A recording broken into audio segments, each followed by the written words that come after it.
चलो चलो बेटा पढ़ाई करते हैं। हेलो बच्चा लोग, कैसे हो तुम सब। चलो हम साइंस का चैप्टर 1 शुरू करते हैं, that is food. Where does it come from. ठीक है, फूड कहाँ से आता है, तो हम ये सीखने वाले हैं, तो बहुत ही ध्यान से सुनना।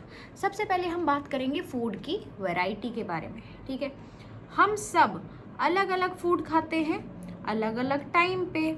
सुबह कुछ और, दोपहर को कुछ और रात को कुछ और खाते हैं। समझ आई बात। हम सब अलग अलग तरीके का खाना खाते हैं और अलग अलग टाइम पे भी अलग अलग तरीके का खाना खाते हैं। फॉर एग्जाम्पल यूपी के लोग गुजरात से अलग फूड खाते हैं। ठीक है, डिफरेंट रीजन्स में भी लोग अलग अलग तरीके का खाना खाते हैं। People in different regions of India eat different kind of food. एक दिन में लोग अलग अलग चीज़ें खाते हैं, जैसे चावल, रोटी, सब्जी, वेजिटेबल्स, पल्सेस।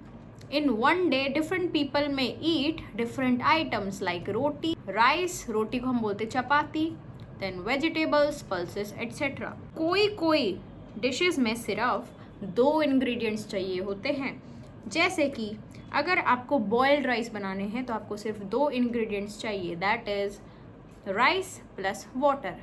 बॉइल्ड राइस बनाने के लिए क्या 2 इंग्रेडिएंट्स चाहिए, राइस एंड वाटर। ठीक है, तो यहाँ पे हमने क्या पढ़ा, some dishes need only 2 ingredients. For example, if you have to cook boiled rice then you need only rice and water.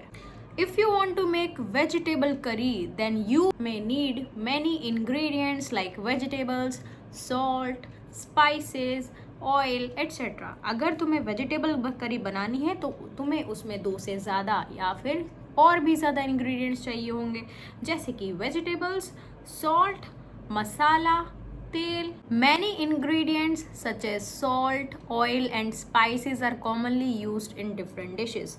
बहुत सारी डिशेस में ये सारे इंग्रेडिएंट्स कॉमन होते हैं। क्या कॉमन होता है, ऑयल कॉमन होता है, सॉल्ट कॉमन होता है, मसाले कॉमन होते हैं। समझ आ गई बात। ओके, तो हमने क्या पढ़ा, हमने पढ़ा कि हम सब अलग अलग टाइम पे अलग अलग तरीके का खाना खाते हैं। डिफरेंट रीजन्स ऑफ इंडिया में लोग अलग अलग फूड खाते हैं। एक दिन में लोग अलग अलग चीज़ें खाते हैं, जैसे कभी चावल खा ली, कभी रोटी सब्जी दाल, ये सब खा लिया। ओके, अगर आपको बॉइल्ड राइस बनाना है तो आपको सिर्फ 2 इंग्रेडिएंट्स चाहिए, एक राइस और एक वाटर। और अगर आपको वेजिटेबल करी बनानी है तो आपको ज़्यादा इंग्रेडिएंट्स लगेंगे। फॉर एग्जांपल वेजिटेबल्स, नमक, मसाले, तेल, ये सब लगेगा। ठीक है, और आपने ये भी नोटिस किया होगा कि कुछ डिशेस में बहुत सारे इंग्रेडिएंट्स तो कॉमन होते हैं, जैसे कि मोस्ट ऑफ द डिशेस में आपको ऑयल, आपको स्पाइसेस, सॉल्ट, ये सब तो कॉमन ही लगते हैं। समझ आई बात, यहाँ तक आ गई। ओके, सो बेटा हम अब पढ़ेंगे कौन से प्लांट के पार्ट्स को हम खाते हैं एज फूड। ठीक है, तो प्लांट्स के अलग अलग पार्ट्स हमें फूड देते हैं। फॉर एग्जाम्पल, क्या आप रूट्स के एग्जाम्पल दे सकते हो कुछ?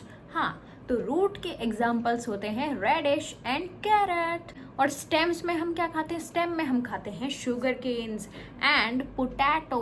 पोटैटो भी क्या होता है, वो होता है स्टेम। पोटैटो स्टेम होता है, पोटैटो रूट नहीं होता है। इस बात को बहुत ध्यान से याद रखेंगे, क्योंकि ये बात बाद में भी काम आएगी। Potato is what, potato is a stem. Potato is a stem. तो हम लीव्स में क्या क्या खाते हैं, प्लांट के ऐसी कौन सी सब्जियां हैं जो हम लीव्स के फॉर्म में खाते हैं? एक हो गया स्पिनच, स्पिनच को क्या बोलते हैं, पालक। ओके, और दूसरा हो गया कैबेज। कैबेज जो होती है उसके ऊपर कितने सारे लीव्स होते हैं, तो हमने लीव्स भी खा ली। फिर फ्लावर्स, याद करो किसी वेजिटेबल का नाम जिसमें फ्लावर आता हो पीछे, याद करो। कॉलीफ्लावर, वेरी गुड, कॉलीफ्लावर होता है। ठीक है, तो कहीं कहीं पे पंपकिन के फ्लावर्स भी वेजिटेबल्स की फॉर्म में खाए जाते हैं। प्लांट हमें फ्रूट्स भी देते हैं। अब पूरी लिस्ट लिख सकते हैं हम, प्लांट हमें फ्रूट्स भी देते हैं, जैसे मैंगो जो सबका फेवरेट होता है और मेरा फेवरेट भी। फिर हमें सीड्स भी मिलते हैं प्लांट से, जैसे कि मस्टर्ड सीड्स, जैसे कि rice is also a seed. Rice क्या है, वो सीड है। ठीक है, पल्सेस भी सीड्स होते हैं, व्हीट भी सीड्स होता है, बाजरा भी सीड्स होते हैं। तो ये सारी चीज़ें हमें प्लांट से मिलती हैं इन फॉर्म ऑफ सीड्स। और एक इंटरेस्टिंग बात बताऊं, मस्टर्ड प्लांट्स की जो सीड्स होती हैं उससे हमें मस्टर्ड ऑयल मिलता है, और जो मस्टर्ड प्लांट की लीव्स होती हैं ना, उससे साग बनाया जाता है जिसे हम सब्जी की तरह खाते हैं। जब भी आप अपने गाँव जाओ तो पक्का खा के आना। फिर बनाना का जो प्लांट होता है वो हमें फ्रूट देता है, और बनाना की तो स्टेम भी कहीं कहीं पे काम में ली जाती है। और बनाना के फ्लावर्स, यस, बनाना के भी फ्लावर्स को फूड की जैसे खाया जाता है। तो कुछ इंटरेस्टिंग बात भी पता चली। क्या क्या पता चला? मस्टर्ड की लीव्स को वेजिटेबल की फॉर्म में खाते हैं क्योंकि उससे साग बनता है। उससे मस्टर्ड मतलब सरसों, सरसों का साग, ठीक है, सरसों द साग एंड मक्की दी रोटी। और बनाना से क्या? बनाना की ट्री से बनाना जो कि एक फ्रूट मिल गया। फिर बनाना की स्टेम भी खाई जाती है एंड बनाना के फ्लावर्स भी फूड की तरह खाए जाते हैं। इंटरेस्टिंग बात है ना। अब हम बात करेंगे स्प्राउटेड सीड्स की, जिनके अंदर छोटे छोटे स्प्राउट्स निकल आते हैं, ठीक है। और ज़्यादातर स्प्राउट्स आपने किस किस के देखे होंगे? मूंग के और चने के, ठीक है। मूंग एंड चना, ये दोनों के सीड्स जो होते हैं वो वाटर में सोक किए जाते हैं, फिर एक वेट क्लॉथ में रैप करके रख दिया जाता है।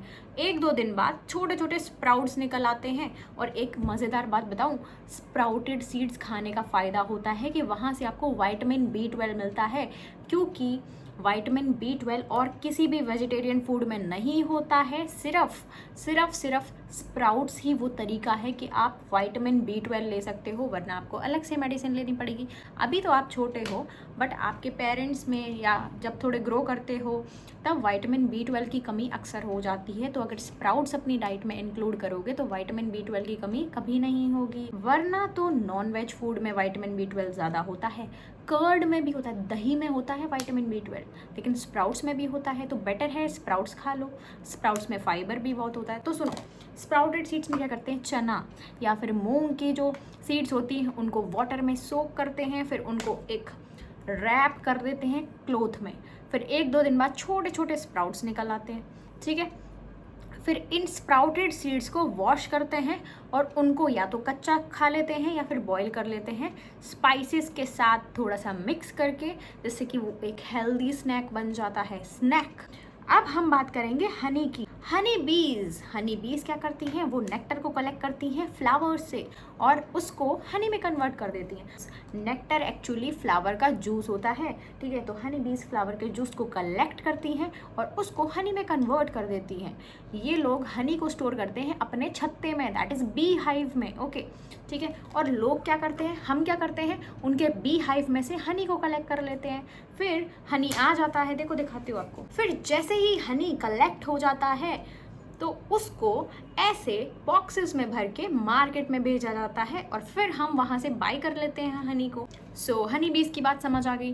देखो, फ्लावर्स जो होते हैं वो सीजनल होते हैं, मतलब किसी किसी सीज़न में फ्लावर होते हैं, किसी किसी सीज़न में फ्लावर नहीं होते। इसीलिए बीज क्या करती हैं, नेक्टर को स्टोर करती हैं ताकि पूरे साल उसको खाती रहें, क्योंकि उन्हें भी तो खाना चाहिए ना, क्योंकि हर टाइम पे तो फ्लावर्स होंगे नहीं। तो इसीलिए वो लोग अपना इंतज़ाम करके रखती हैं, पहले से ही बैकअप करके रखती हैं in the form of honey stored in their beehives. अब बात करते हैं एनिमल्स क्या खाते हैं। एनिमल्स का फूड होता है अलग अलग। कोई कोई एनिमल्स होते हैं हर्बीवोर्स, कोई कोई होते हैं कार्निवोर्स एंड कोई कोई होते हैं ओमनीवोर्स, ठीक है। हर्बीवोर्स कौन से होते हैं? जो सिर्फ प्लांट के प्रोडक्ट्स खाते हैं, मतलब या तो वो प्लांट्स खाते हैं या फिर प्लांट से मिलने वाली चीज़ें खाते हैं। For example cow, goat and deer, okay. फिर कार्निवोर्स कौन से होते हैं? जो एनिमल्स दूसरे एनिमल्स का मीट खाते हैं वो होते हैं कार्निवोर्स, ठीक है, जैसे कि लायन, जैसे कि टाइगर। ओमनीवोर्स कौन से होते हैं? ओमनी का मतलब होता है बोथ, ठीक है, ओमनी का मतलब होता है बोथ। तो वो लोग प्लांट का प्रोडक्ट भी खा सकते हैं, प्लांट को खा सकते हैं और एनिमल्स का मीट भी खा सकते हैं, जैसे कि ह्यूमंस KFC में जाके खा लेते हैं एनिमल्स का मीट, ओके। और जैसे डॉग्स होते हैं वो प्लांट की चीज़ें भी खा लेते हैं और एनिमल्स की। डॉग को अगर ब्रेड डालोगे तो वो खा लेगा, और अगर डॉग को कहीं से कुछ मिल जाए, बिल्ली को मार के भी खा लेता है, ओके। एंड क्रोज क्या करते हैं? अगर आपके घर पे क्रो आएगा, आप खाना खा रहे हो, आपने उसको रोटी डाल दी तो वो जल्दी से खाना खा लेता है और उड़ जाता है, ठीक है। और क्रो मांस भी खाता है। कोई एनिमल मर जाए तो वहाँ पे बहुत सारे क्रोज आ जाते हैं और उसका पूरा मीट खा लेते हैं। पता चला ओमनीवोर्स क्या होता है। अब हम बात करेंगे कुछ इंपॉर्टेंट पॉइंट्स की।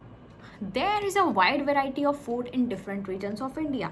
अलग अलग इंडिया के रीजन्स में काफ़ी अलग अलग फूड होता है। जो एनिमल्स सिर्फ प्लांट के प्रोडक्ट्स खाते हैं, those are herbivores. The animals which eat only the plant products, they are called herbivores. The animals which eat the meat of other animals, they are carnivores.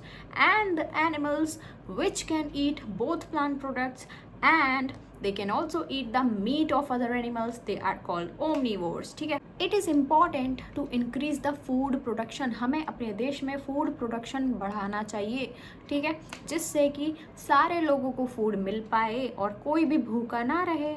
समझ आ गई बात। और जो मेन सोर्स था food का वो था प्लांट्स एंड एनिमल्स। तो समझ आ गई काफ़ी सारी बातें। I hope everything is clear to you. If you have any doubt you can always ask me in the comment section.